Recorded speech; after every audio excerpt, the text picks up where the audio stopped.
ऐसा कैसे हो सकता है? महाराज जी ये तो सोच रख लिया और इससे हम पार भी हो गए। महाराज जी फिर जब असफल हो जाएं उसके बाद हमारा क्या मान्यता रहनी चाहिए? सही बात पूछो तो जब आप ऐसा करोगे तो असफलता में सफलता का ही आनंद अनुभव में आएगा। सकारात्मक सोच ही जीवन का सुख है, नहीं तो दुख और सुख और जय और पराजय ये टिकाऊ नहीं है। जैसे दिन टिकाऊ नहीं है, ऐसे रात टिकाऊ नहीं, ऐसे सुख टिकाऊ नहीं है, ऐसे दुख टिकाऊ नहीं। कोई सदैव विजयी नहीं रहता, कोई सदैव हारता नहीं, कोई सदैव सुखी नहीं रहता, कोई सदैव दुखी नहीं रहता। ये क्रम चलता रहता है। दुख के अवसर पर हमें हमारे विचार बचाते हैं हमको। अभी हम अपने विचार में अपने को बीमार मान ले तो हम कल से आने लायक नहीं रहेंगे, ध्यान रखना। हम आज अब भी नहीं मानते कि हम बीमार हैं, तो हमारी निगेटिव सोच जो है ये बिना वजन के नहीं जाएगी।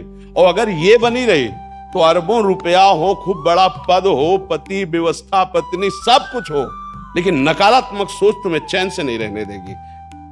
पक्की बात मान लीजिए। इसको सुधारना है तो सत्य पे आइए, धर्माचरण कीजिए, पवित्र चरित्र रखिए और नाम जप कीजिए। आपकी सोच बदल जाएगी। देखो आपकी सोच अच्छी है तो आप थोड़ा कम पैसे वाले भी है ना, गरीब भी है तो मस्त रहेंगे। सोच सही नहीं है तो चाहे आपके पास अरबों रुपया हो, आपका जीवन नरक जैसा रहेगा, क्योंकि आपकी सोच अशांति, कलह, नाना प्रकार की वासनाओं में, खेल में फंसाकर आपको नष्ट कर देगी। तो हमें लगता है कि बिना अध्यात्म के चिंता, भय, शोक इसका दूर होना बहुत कठिन है। नाम जप करो, चरित्र पावन रखो। आज प्रायः चरित्र को हम नहीं सुरक्षित रख रहे हैं। तो ये समझ लीजिए कि चरित्रवान के पास ऐश्वर्य चरण चूमता है। चरित्रहीन चाहे आप जितना धन एकत्रित कर ले, शांति और सुख का अनुभव नहीं कर सकते। अब ये बात शास्त्र की और संतों की मानना स्वीकार करो तो अभी आनंद की अनुभूति हो जाए। हमारा चरित्र देखो, हम राम चरित्र गाते हैं। राम जी रघुवंश में प्रकट हुए और रावण उत्तम कुल पुलस्त करनाती, ब्राह्मणत्व उत्तम कुल पुलस्त करनाती, लेकिन चरित्रहीन हो गया तो राक्षस कहा गया। समझ रहे? चरित्र गाते हम, राम चरित्र गाते हैं। मां केवल अंतर है नहीं, वही बड़ी रा उसमें भी लगी हुई है। मां वही भगवद अंश है, जय विजय और कोई दूसरा नहीं है। ये लीला करके दिखाया कि एक चरित्रहीन हो गया तो राक्षस है, चरित्रवान वही भगवान, सब में भगवान है, वही अब लीला कर रहे हैं। देखो हम अपने चरित्र को पावन रखें, हम धर्म से चले, नाम जप करें, तो अब कहीं भी आपके अंदर नकारात्मक भाव आपको परास्त नहीं कर सकता। ये हमारा अध्यात्म का अनुभव की बात है। नहीं तो क्या कर दिया जाए जिससे आप बच सकते हो? सोचो आपको क्या मिल जाए? एक ऐसा शब्द बोल दो जिससे आप निर्भय, निश्चिंत और निःशोक हो सकते हैं। एक बोलो कि ये मिल जाए तो मैं बिल्कुल निश्चिंत हो जाऊंगा और आज से कोई कामना नहीं करूंगा। बोलो, कोई एक बात बोलो। नहीं बोल सकते, क्योंकि एक के साथ हजारों बातें लगी हुई है। एक केवल वो है कि परमात्मा मिल जाए तो फिर सब पूर्ण हो जाए। जिसके पाने के बाद कुछ पाना बाकी नहीं रहता, जिसके जानने के बाद कुछ जानना बाकी नहीं रहता, और जिसको अनुभव करने के बाद कोई भय नहीं रहता। 5 वर्ष के प्रहलाद जी हैं, त्रिभुवनपति हिरण्यकश्यप है, सकारात्मक सोच है, मेरा हरि मेरी रक्षा कर रहा है, बाल बांका भी नहीं कर पाया। हाँ, अगर हमारी कभी पराजय होती तो उस समय भगवान इतना बल देते हैं, इतना सुख देते हैं कि वो पराजय क्षण में नष्ट हो जाती है, हमें शोक नहीं होता। देखो बड़े बड़े भक्तों को पराजय का मुख देखना पड़ा। धर्मराज युधिष्ठिर अभिषेक हुआ, इंद्रप्रस्थ के सिंहासन पर चक्रवर्ती सम्राट पद पर बैठे, कपटियों ने कपट करके परास्त किया। 12 वर्ष का वनवास, 1 वर्ष का अज्ञातवास, परिणाम भारी कष्ट सहा। ऐसे महारथियों को छुप के रहना पड़ा, लेकिन परिणाम फाइनल पे आइए तो चक्रवर्ती सिंहासन पर महाराज युधिष्ठिर ही बैठे, उनके कुल में कोई नहीं रह गया, सब विनाश को प्राप्त हो गए।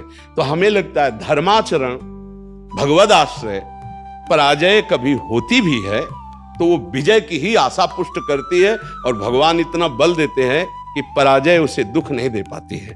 तो इसलिए हमें नाम जप करना चाहिए, भगवद आश्रित होकर के अध्यात्म को समझना चाहिए। आज हमारे नवीन बच्चे अध्यात्म को नहीं समझ रहे, तो बड़ी आचरण में बड़ी अपवित्रता आ चुकी है। आप देख लीजिए कैसे कैसे गंदे अपने जीवन को इन अवगुणों से युक्त कर लिया गया। व्यसन, व्यभिचार, अब ये अध्यात्म का ज्ञान ना होने के कारण अपना नाश कर रहा है। तो चरित्रहीनता, गुणहीनता और नकारात्मक सोचें, अगर इनको हमें ठीक करना है तो हमें बहुत सावधान रहना, हमें अपने चरित्र को बचाना है। आज हमारे बच्चों में चरित्र सुरक्षित नहीं रह पा रहा है। आज बच्चों का जीवन बड़ा संकटपूर्ण जा रहा है। बात पक्की समझना, हमको जब ऐसी बात आती है तो हम दुखी होकर के बोलने लगते हैं कि आज हमारे राष्ट्र का जो ये नवीन भविष्य है ये संकटपूर्ण परिस्थिति में जा रहा है। गर्लफ्रेंड, ये बॉयफ्रेंड, ये व्यसन, ये इनको चैन से नहीं रहने देंगे। नवीन अवस्था के बच्चे हैं, जब गंदे आचरणों में फंस जाते हैं, अब उनको ब्लैकमेल किया जाता है। वो अपने माँ बाप से बता नहीं सकते कि दूसरे से कहने घुटते रहते हैं, और अगर ज्यादा घुटन आ गए तो अपने आप को। तो इसलिए हमें लगता है अध्यात्म को समझा जाए और नाम जप करते हुए चरित्र पावन रखा जाए। आपका इसमें कोई संशय? हाँ, आप अच्छे आचरण वाले बने, खूब नाम जप करें और धैर्यपूर्वक विश्वास रखें कि भगवान मेरे साथ हैं। अगर कभी ऐसी हार या पराजय या दुख आता है तो हम उसको सहने के लिए धैर्यवान रहें। हम उसमें इतना निगेटिव न सोच जाए कि हमारा जीवन से ही निराशा हो जाए। आज हमारे बच्चों में बहुत जल्दी इतना सोचने की क्षमता आ गई है कि अब तो यार जीवन किस काम का। कहीं कोई ब्लैकमेल कर रहा तो जीवन, अरे हमें लड़ना है। हम कल भी कह रहे थे कि बच्चों को चाहे माता पिता से दोस्त जैसा व्यवहार करें, और माता पिता को चाहिए कि बच्चों से दोस्त जैसा व्यवहार करें। दोनों आमने सामने बैठकर उनके हृदय की बात को जाने और उनको दोस्ती की तरह सपोर्ट करें, तो आगे बढ़ सकते हैं। वो दलदल में फंसे हुए निकल सकते हैं। नहीं तो कई ऐसे गंदे बच्चे होते हैं जो अच्छे बच्चों को अपने विषय जाल में फंसा करके उनके जीवन को बर्बाद करते हैं। बकाया नकारात्मक सोच के लिए नाम जप बहुत जरूरी है। चाहे आप स्त्री हो, चाहे पुरुष हो, चाहे गृहस्थ हो, चाहे विरक्त हो, जब तक नाम जप नहीं करोगे, आचरण पवित्र नहीं रखोगे, तो वास्तविक सुख का अनुभव नहीं होगा। नाम जप बहुत आवश्यक, इसलिए हम सबसे प्रार्थना करते हैं नाम जप करो, शराब मत पियो, मांस मत खाओ, पराई माता बहनों की तरफ गंदी दृष्टि से मत देखो, गंदे आचरण मत करो। ये मनुष्य जीवन ऐसे गंदी बातों के लिए नहीं मिला।